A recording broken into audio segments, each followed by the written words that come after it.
ไอเดียดีตำรวจเวียดนามจัดกิจกรรมเอาท่อรถเสียงดังมาแลกข่าวสารโฮมเพื่อความสงบของสังคม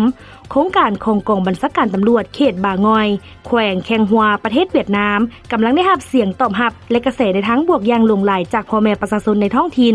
จากการลงลัดตระเวนตัวจริงเพื่อรักษาความสงบเรียบร้อยเจ้าหน้าที่ตำรวจพบว่ามีวัยหนุ่มจำนวนหลายมักดัดแปลงท่อรถจักรให้มีเสียงดังผิดปกติและบ่ถูกต้องตามเทคนิคซึ่งส่งผลกระทบและสร้างความรำคาญให้แก่ชุมชน